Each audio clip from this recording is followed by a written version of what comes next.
तू सवाल तो पूछ, हक है तेरा, फर्ज है तेरा।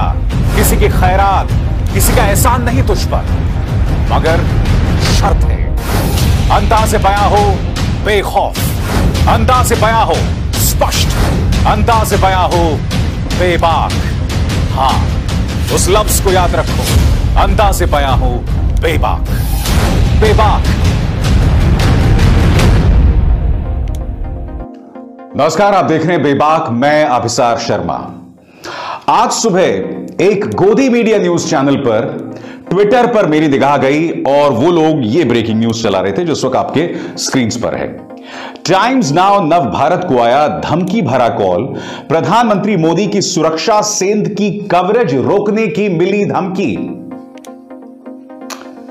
एक गोदी मीडिया न्यूज चैनल यह कह रहा है कि पंजाब के अंदर प्रधानमंत्री की सुरक्षा में कथित सेंध को लेकर वो जो खबरें दिखा रहा था उसे वो सब ना दिखाने की धमकी मिली।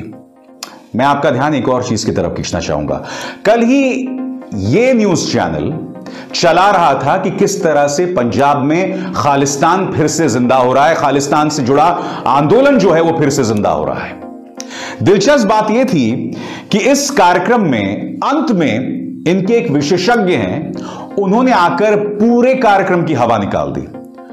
उन्होंने कह दिया कोई खालिस्तान वगैरह जिंदा नहीं हो रहा है। 80 और 90 के दशक में जब खालिस्तान आंदोलन चल रहा था तो उसमें दो लोगों ने बहुत बड़ी गलतियां की थी। एक, हमारी गुप्तचर एजेंसीज जिन्हें मालूम ही नहीं था कि क्या हो रहा है, और नंबर 2, उस वक्त के कुछ राजनेता यानी कि कांग्रेसी और अकाली दल, यानी कि उनके अपने ही एक्सपर्ट ने उनकी हवा निकाल दी। आज ये न्यूज चैनल ये कह रहा है कि उन्हें धमकी मिली है। क्या मैं इन पर विश्वास करूं या ना करूं? क्योंकि ये वही चैनल है जिसने लाल किले प्रकरण के दौरान ये कहा था, इनके एक संपादक ने यह कहा था कि खालिस्तान का झंडा फहराया गया है लाल किले पर। सरासर झूठ। वो निशान साहब का झंडा था, प्रधानमंत्री नरेंद्र मोदी अपने माथे पर वो पहनते हैं। LAC पर एक वीर सैनिक उसी निशान साहब के झंडे के साथ खड़ा हुआ था। तो इस चैनल का एक इतिहास रहा है, मगर आपको समझना पड़ेगा।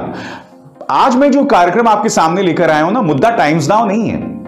मुद्दा है कि इस विषय को भारतीय जनता पार्टी किस तरह से भड़का रही है। पिछले 2 दिनों से लगातार बीजेपी के मुख्यमंत्री और बीजेपी के नेता इस मुद्दे पर प्रेस कॉन्फ्रेंस कर रहे हैं, और प्रेस कॉन्फ्रेंस ही नहीं कर रहे हैं, भड़काऊ बयान दे रहे हैं। आपकी स्क्रीन पर इन 2 चेहरों पर निगाह डालिए। पहला चेहरा बिप्लब देब, त्रिपुरा के मुख्यमंत्री, और दूसरा चेहरा हेमंत बिस्व शर्मा, असम के मुख्यमंत्री। माना आप पूर्वोत्तर के रहने वाले हैं, मगर क्या पंजाब के ऊपर इतने गैर जिम्मेदाराना बयान आप दे सकते हैं? आप जानते हैं दोनों ने सीधे तौर पर पंजाब के अंदर जो हो रहा है उसे खालिस्तान के साथ जोड़ दिया है। अब तक ऐसे कोई प्रमाण नहीं आए दोस्तों कि जो लोग उस ब्रिज पर प्रधानमंत्री से 1 किलोमीटर दूर खड़े थे वो खालिस्तानी समर्थक थे। ऐसा कोई प्रमाण, ऐसा कोई वीडियो सामने भर कर नहीं आया है।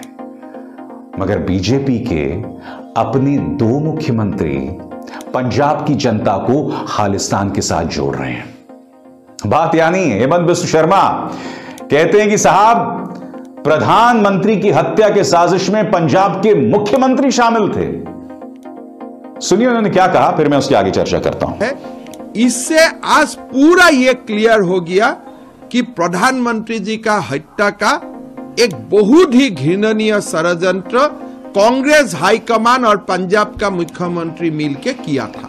जैसा कि आप अपने स्क्रीन पर इंडियन एक्सप्रेस के पहले पन्ने पर इस खबर को देख सकते हैं। 6 BJP CMs allege plot to invoke Khalistan, 1 calls for शन्नी's arrest। Bharatiya Janata party को दिख रहा है कि अगर हमें उत्तर प्रदेश में चुनाव जीतना है तो बहुत जरूरी है कि प्रधानमंत्री नरेंद्र मोदी को पीड़ित के तौर पर पेश किया जाए, उनके लिए सहानुभूति अर्जित की जाए।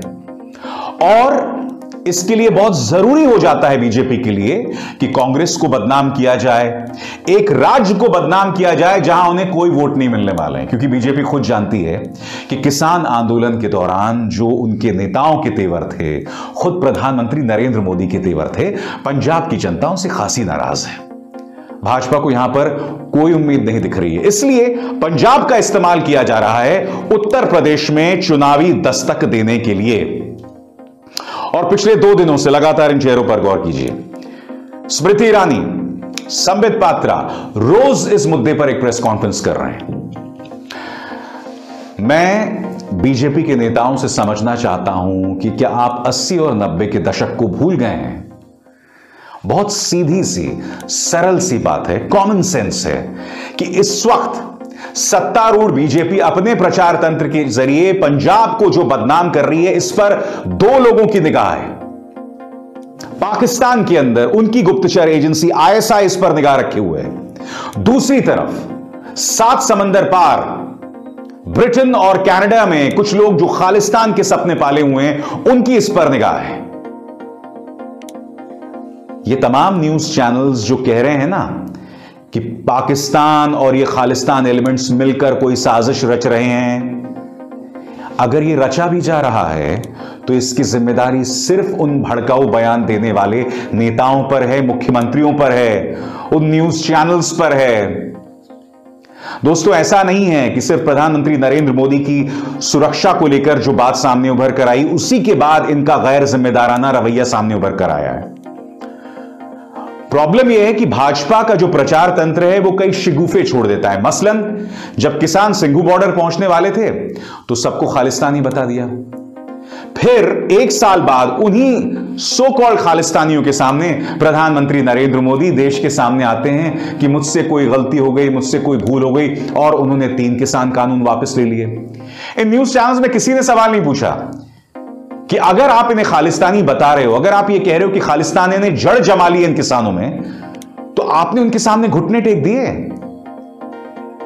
यानी कि एक तरफ एक जमाना था आज से कई साल पहले ये कहना कि भाई मैं देश नहीं झुकने दूंगा, मैं देश की रक्षा करूंगा, मैं लाल आंख दिखाऊंगा, और अब मेरी जान को खतरा है। चलिए, आपकी जान को खतरा है और मैं खुद कह रहा हूं।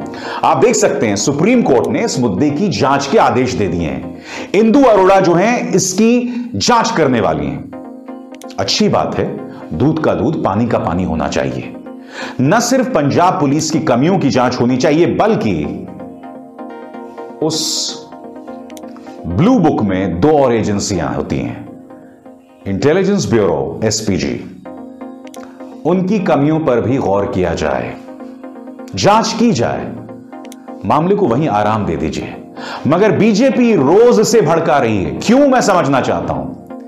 आपका क्या मकसद है, आपका क्या उद्देश्य है, आप इसके जरिए क्या हासिल करना चाहते हैं? इस देश के इतिहास में ऐसी ढेरों मिसालें हैं जहां पर निजी राजनीति के लिए लोगों ने देश के भविष्य को के साथ खिलवाड़ किया है। मैं एक सवाल पूछना चाहता हूं स्मृति ईरानी से और वो बीजेपी के तमाम मुख्यमंत्रियों से, जो लोग कह रहे हैं कि सुरक्षा खिलवाड़ के लिए चरणजीत सिंह चन्नी को इस्तीफा देना चाहिए, उन्हें अरेस्ट करना चाहिए। सीधी सी बात यह है कि गुजरात में इतना बड़ा नरसंहार दंगे हो गए थे, 1,500 से 2,000 लोग मारे गए थे। स्मृति ईरानी जी तो मुझे याद है उस वक्त कहा था कि नरेंद्र मोदी जी को इस्तीफा दे देना चाहिए, हालांकि फिर बाद में यू टर्न ले लिया उन्होंने। तो उस वक्त आपने यू टर्न क्यों लिया, मुझे समझाइए स्मृति जी। जो तर्क आप चरणजीत सिंह चन्नी को लेकर दे रहे हैं, हालांकि चरणजीत सिंह चन्नी के मामले में आप यह प्रमाणित नहीं कर पाए हैं कि जो किसान 1 किलोमीटर दूर खड़े हुए थे वो खालिस्तानी या खालिस्तान की सोच में उनका विश्वास था। आप सिर्फ स्पिन दे रहे हैं और उस स्पिन को आगे बढ़ा रहा है आपका पालतू मीडिया, जिसकी मिसाल मैंने दी है, लगातार इसी मंच पर आपको दी है। तो मैं स्मृति जी से पूछना चाहता हूं कि आपने नरेंद्र मोदी पर क्यों यू टर्न लिया, बताइए। और यह उस वक्त था जब अदालत की उस मुद्दे पर रिपोर्ट नहीं आई थी, फैसला नहीं आया था, तब आपने यू टर्न क्यों लिया? राजनीतिक मजबूरियों के चलते ना। मगर आपको समझना पड़ेगा कि पंजाब एक अलग मामला है, पंजाब एक बॉर्डर स्टेट है। आप ये खिलवाड़ नहीं कर सकते हैं पंजाब के साथ। आप इस तरह की वहां की जनता को बदनाम नहीं कर सकते हैं जो आपके मुख्यमंत्री लगातार कर रहे हैं। बाज आइए प्लीज, बाज आइए, वरना देश इसकी कीमत चुकाएगा। ये चेतावनी नहीं, ये एक मशवरा है, एक पत्रकार की तरफ से नहीं, एक कंसर्न्ड सिटीजन की तरफ से, एक नागरिक की तरफ से। नमस्कार।